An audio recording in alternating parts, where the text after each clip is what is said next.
ನಮಸ್ಕಾರ. ಇಂದಿನ ನಮ್ಮ ಚರ್ಚೆಗೆ ಸ್ವಾಗತ. ನಮ್ಮ ಗಮನದಲ್ಲಿರೋದು ಒಂದು ಆಸಕ್ತಿಕರವಾದ ಬರಹ, ಪ್ರೇಮ್ ಅಂಡ್ ಕರಿಯರ್, ಜೀವನಾಚೆ ದೋನ್ ಪೈಲು ಅಂತ. ಇದರ ಆಯ್ದ ಭಾಗವನ್ನ ಇಟ್ಕೊಂಡು ನಾವು ಮಾತಾಡೋಣ.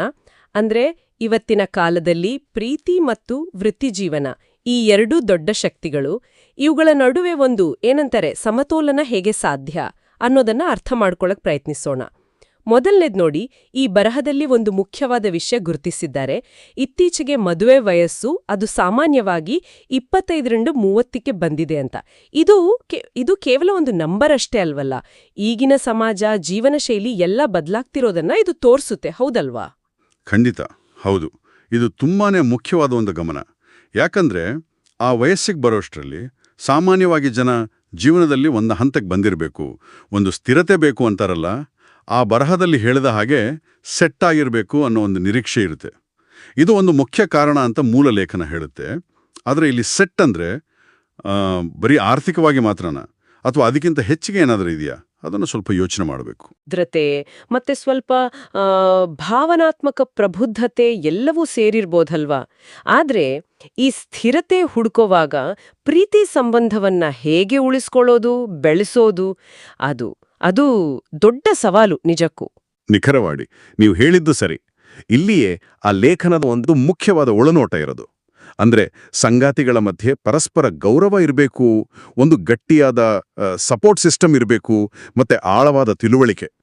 ಇದೆಲ್ಲ ಇದ್ರೆ ಈ ಪ್ರೀತಿ ಮತ್ತೆ ವೃತ್ತಿ ಜೀವನ ಇದೆಯಲ್ಲ, ಅವು ಒಂದಕ್ಕೊಂದು ಸ್ಪರ್ಧೆ ಮಾಡೋ ಬದಲು ಒಂದೇ ನಾಣ್ಯದ ಎರಡೂ ಮುಖಗಳ ಹಾಗೆ ಇರಲು ಸಾಧ್ಯ ಅಂತ ಆ ಬರಹ ಹೇಳುತ್ತೆ. ಇದು ಸುಮ್ಮನೆ ಮಾತಿಗಲ್ಲ, ನಿಜ ಜೀವನದಲ್ಲೂ ಸಾಧ್ಯ ಆಗ್ಬೋದು. ಒಂದೇ ನಾಣ್ಯದ ಎರಡು ಮುಖಗಳು.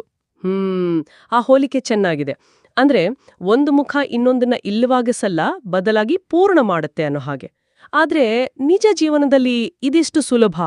ಈಗ ನೋಡಿ, ಇಬ್ರು ಕರಿಯರಲ್ಲಿ ದೊಡ್ಡದಾಗಿ ಏನಾದ್ರೂ ಮಾಡಬೇಕು ಅಂತ ಹೊರಟಾಗ ಆ ಬ್ಯಾಲೆನ್ಸ್ ಹೇಗೆ? ಕೆಲವೊಮ್ಮೆ ಒಬ್ಬರ ಯಶಸ್ಸಿಗೋಸ್ಕರ ಇನ್ನೊಬ್ರು ಸ್ವಲ್ಪ ಕಾಂಪ್ರಮೈಸ್ ಆಗ್ಲೇಬೇಕಾಗುತ್ತಲ್ವಾ? ಅದು ನಿಜ, ಹೌದು. ಅದು ಪ್ರಾಕ್ಟಿಕಲ್ ಚಾಲೆಂಜ್ ಇದ್ದೇ ಇರುತ್ತೆ. ನೋಡಿ, ಆ ಲೇಖನ ಇದು ಸುಲಭ ಅಂತ ಎಲ್ಲೂ ಹೇಳಲ್ಲ, ಆದರೆ ಅದನ್ನು ಸಾಧಿಸೋದು ಒಂದು ಒಳ್ಳೆ ಗುರಿ ಅಂತ ಹೇಳುತ್ತೆ. ಯಾಕಂದ್ರೆ ಈ ಸಮತೋಲನವನ್ನು ಸಾಧಿಸೋಕೆ ಪ್ರಯತ್ನ ಪಡೋದ್ರಿಂದ ಜೀವನದಲ್ಲಿ ಒಂದು ಥರ ಪೂರ್ಣತೆ ಸಿಗುತ್ತೆ.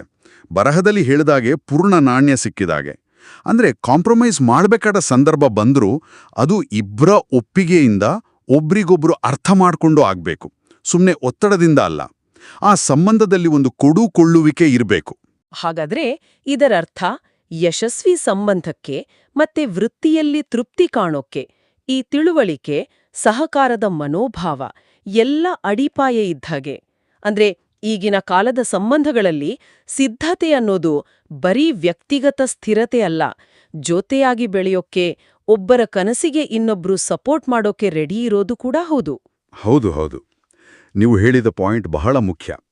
ಸೆಟ್ ಆಗೋದು ಅಂದ್ರೆ ಕೇವಲ ನನ್ನ ವೈಯಕ್ತಿಕ ಸಾಧನೆ ಅಂತಲ್ಲ, ಅದೊಂದು ಟೀಮ್ ವರ್ಕ್ ಇದ್ದಾಗೆ. ಇಬ್ಬರ ವೃತ್ತಿ ಗುರಿಗಳು, ವೈಯಕ್ತಿಕ ಆಸೆಗಳು ಎಲ್ಲವನ್ನೂ ಗೌರವಿಸಿ ಅದನ್ನ ಬೆಳೆಸೋಕೆ ಒಂದು ವಾತಾವರಣ ಸೃಷ್ಟಿ ಮಾಡೋದೇ ನಿಜವಾದ ಸ್ಥಿರತೆ ಅಂತ ನನ್ನ ಅನಿಸಿಕೆ. ಹಾಗಾದ್ರೆ ಇವತ್ತಿನ ಚರ್ಚೆಯಿಂದ ನಾವು ತಗೋಬಹುದಾದ ಮುಖ್ಯವಾದ ಪಾಠ ಏನು ಅಂದ್ರೆ, ಈ ಬದಲಾಗ್ತಿರೋ ಸಮಾಜದಲ್ಲಿ, ಆರ್ಥಿಕ ಪರಿಸ್ಥಿತಿಗಳಲ್ಲಿ ಪ್ರೀತಿನ ಬೇರೆ, ಕೆರಿಯರ್ನ ಬೇರೆ ಅಂತ ನೋಡೋ ಬದಲು ಅವೆರಡನ್ನೂ ಹೇಗೆ ಒಂದಕ್ಕೊಂದು ಪೂರಕವಾಗಿ ಜೋಡಿಸ್ಬೋದು ಅಂತ ಯೋಚನೆ ಮಾಡಬೇಕು. ಅದಕ್ಕೆ ಮುಖ್ಯವಾಗಿ ಬೇಕಾಗಿರೋದು ಪಾರ್ಟ್ನರ್ಗಳ ನಡುವೆ ಒಳ್ಳೆ ಮಾತುಕತೆ, ಪರಸ್ಪರ ಸಪೋರ್ಟ್ ಮತ್ತೆ ಹೊಂದಿಕೊಂಡು ಹೋಗೋ ಮನಸ್ಸು ಅಲ್ವಾ? ಹೌದು. ಕೊನೆಗೆ ಒಂದು ಯೋಚನೆ ಮಾಡಬೇಕಾದ ಪ್ರಶ್ನೆ ಇದು. ನಾವೆಲ್ಲ ಪರಸ್ಪರ ಬೆಂಬಲ, ತಿಳುವಳಿಕೆ ಅಂತ ಸುಲಭವಾಗಿ ಹೇಳ್ತೀವಿ. ಆದರೆ ಪ್ರತಿದಿನದ ಜೀವನದ ಒತ್ತಡ ಇರುತ್ತೆ, ನಮ್ಮದೇ ಆದ ಮಹತ್ವಾಕಾಂಕ್ಷೆಗಳಿರ್ತವೆ. ಇವೆಲ್ಲದರ ಮಧ್ಯೆ ವಾಸ್ತವದಲ್ಲಿ ಇವು ಹೇಗೆ ಕಾಣಿಸ್ತವೆ ಅಂದರೆ, ದಂಪತಿಗಳು ತಮ್ಮ ವೈಯಕ್ತಿಕ ಗುರಿಗಳನ್ನು ಮತ್ತೆ ಜೊತೆಯಾಗಿರೋ ಗುರಿಗಳನ್ನು ಸಾಧಿಸೋಕೆ ಪ್ರಯತ್ನ ಮಾಡ್ತಿರುವಾಗ ಈ ಮೌಲ್ಯಗಳು ಬರೀ ಶಬ್ದಗಳಾಗಿ ಉಳಿದೆ ಕ್ರಿಯೆಯಲ್ಲಿ ಹೇಗೆ ತರೋದು? ಇದು ನಿರಂತರವಾಗಿ ಮಾತಾಡ್ತಾ ಪ್ರಯತ್ನ ಪಡ್ತಾ ಇರಬೇಕಾದ ವಿಷಯ.